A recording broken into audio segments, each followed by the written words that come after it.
What is I got a quick Mm. question, but what is your ideal gaming room? Like something you don't have just yet, but you would love to have it one day. I'm really close to it. You are? Okay, good. um, yeah, I currently am sitting with my computer on my desk. I have three monitors. One's an ultra wide. I'm not actually using my ultra wide as my main because it's not, the support isn't there yet. And I play a lot of older games, and so the ultra wide just kind of ends up being a nuisance and like a hampering instead of something super useful. Mm-hmm. So I'm using my 1440p instead, which is just a like a full HD, I think it's called. And then I have a sideways monitor for monitoring like Twitch chats and Discord and stuff like that.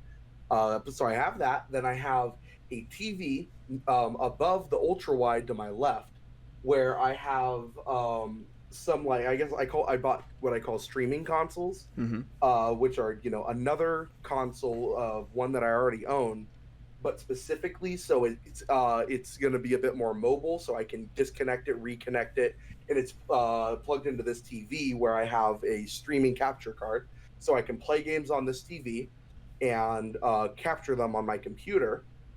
And then I have my main TV over to my right with a with a speaker mounted on it. And I currently, just for right now, I guess this is where my ideal gaming room would come in. Right now, I only have out like my consoles that I still actively play.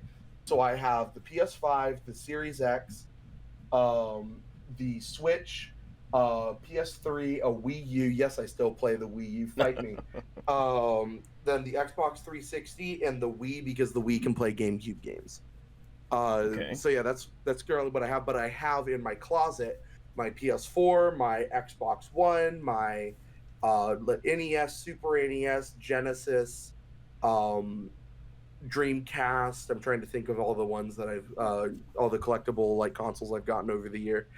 And but all those are sitting in storage right now because I don't really have the space or the connections for them. So my ideal gaming room has a few more TVs, preferably plenty of 4K HDMI TVs, but then also one or two TVs that are compatible with 4:3 aspect ratio, which was what a lot of older consoles were designed around. If you try playing an NES game on a widescreen TV today, it will have the two huge black bars, and it'll only be shown in like a very small square that Mm-hmm. almost looks like a rectangle. Small rectangle that almost looks like a square. That's the aspect ratio. That's as wide as it can go. So yeah. So, what would be the dominant color for that room? There would be no dominant color. The dominant colors would be blue, green, and red. Okay. You could probably do the math of what those would represent, but I would want to have a setup where one part of the room, or like maybe one full wall, is all PlayStation, one is all Xbox, and one is all Nintendo. And then maybe because there's four walls to a room, I could also if it was big enough, I could have all the seating in the middle, and then have the fourth wall dedicated to retro gaming. um but yeah, that's more or less my ideal setup. I appreciate all gaming consoles throughout that have come out throughout the years, and I'm really hoping that I can keep this collection well preserved for a long time to come, because I think that gaming is a medium that had such a kind of a weird rocky start in its acceptance as art. And I think that a lot of things aren't going to be preserved because it is a form of art that a lot of young people and kids can interact with, which is obviously isn't a bad thing. But also, when we're kids, we don't understand the value of some things. Mm-hmm. So you know how many beat up PlayStations and GameCubes and whatnot there are, and very hard to find high quality Wii U like Wii U game pads, because most of them have a bunch of smudges and things from kids playing them. So yeah, I think that just having this like library collection archive to preserve gaming throughout the years is really what I guess my ideal game room really turns into. Very nice. You know, when you said blue, green, and red, my mind immediately jumped to what flag is that? I think there's like an African country that has blue, green, and red on it. I'm not sure. Yeah. But then, Um, as you were talking, I was like, "Oh, wait, duh, that's Sony, Xbox, and Nintendo." um, yeah. So that's kind of it. That's more or less what I want. Of course, I would have. I think I would probably have just two, maybe four computers in that room. But then again, it's very difficult to plan LAN parties as an adult. So, Mm. but I would It's love to have that capability. it's hard to have friends. At least it is for me as an adult. Yeah, being in a, it's weird, engaging with a lot of hobbies as an adult.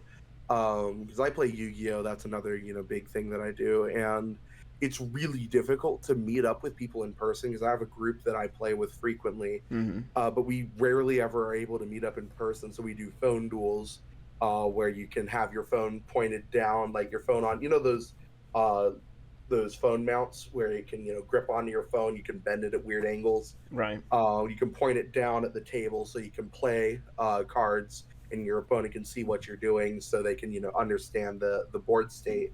But I far prefer playing in person. It is so weird doing that for a long time, because then you get to meet people in person. You're like, oh gosh, I have to be. It just feels different, Hmm. and so, and I really do think that is a weird thing about being an adult, especially the more digital our age, the more digital we get into the digital age, the harder it becomes to make a lot of those authentic connections, and uh, you know meet people on common ground and whatnot. But Okay. that's just one of those things. But Yeah. you're pretty cool. I hope so. I hope I would be like that in real life. Well, in person also. I think I've only met one friend I've met online in person. That was a long time ago. I actually had to drive all the way down to Florida to pick him up and take him back to my state. And my dad, um, before I went down there, I let my dad know because I like to back when I was single, I would let my parents know whenever I was going out of state, and just to let them know if I ever disappeared, they had some kind of idea of where I was. And so, Wow. Imagine having that kind of freedom. and Going out of state, I didn't do that. I do what?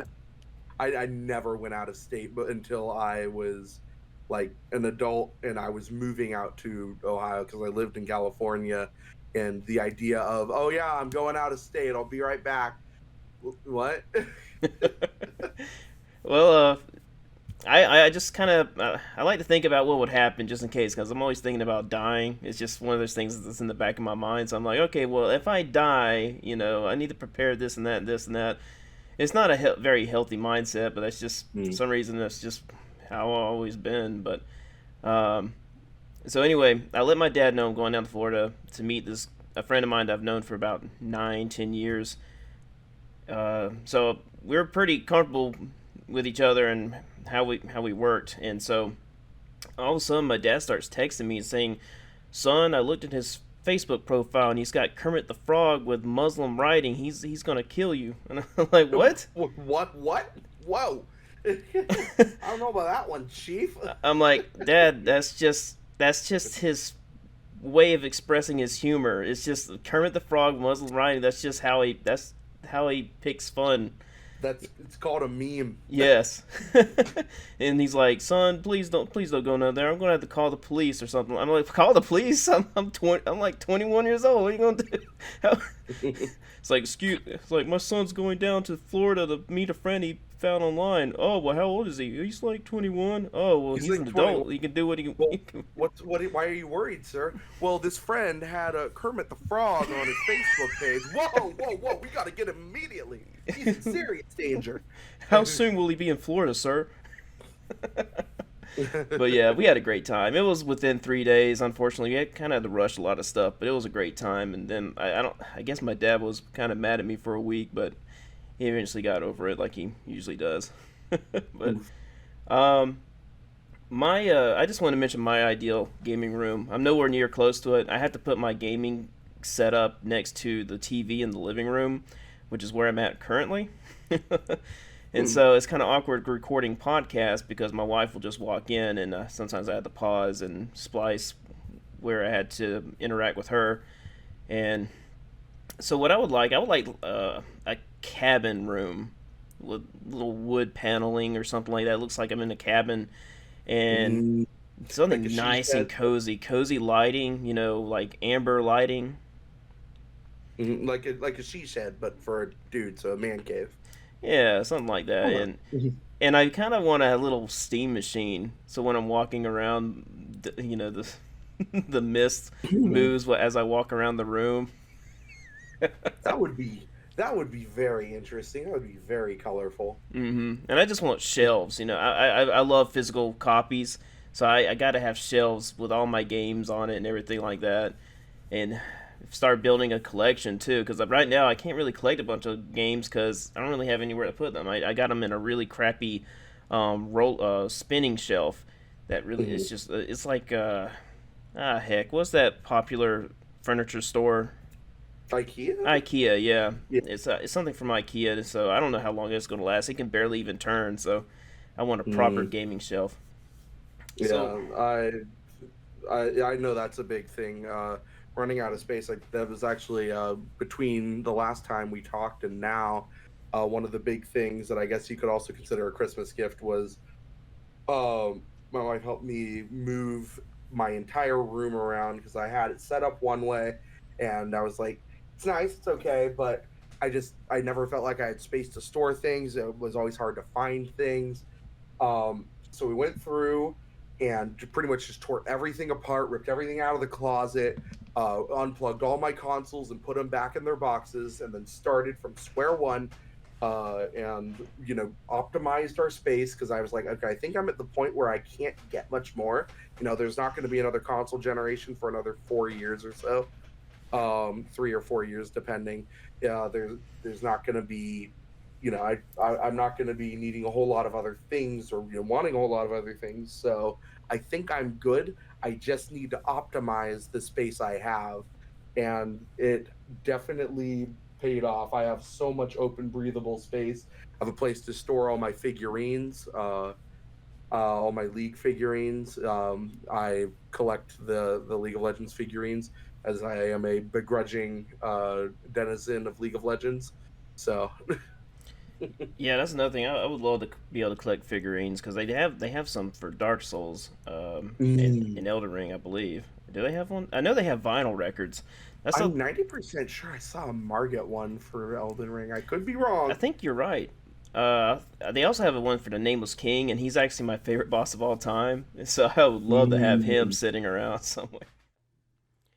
Thank you for listening to this podcast clip. If you want to watch more of the podcast, the full podcast is in the link in the description, along with my guest channel name. And if you would like to guest in a future podcast, please contact me and we shall talk so we can discuss many topics, more to come. Other than that, have a glorious day.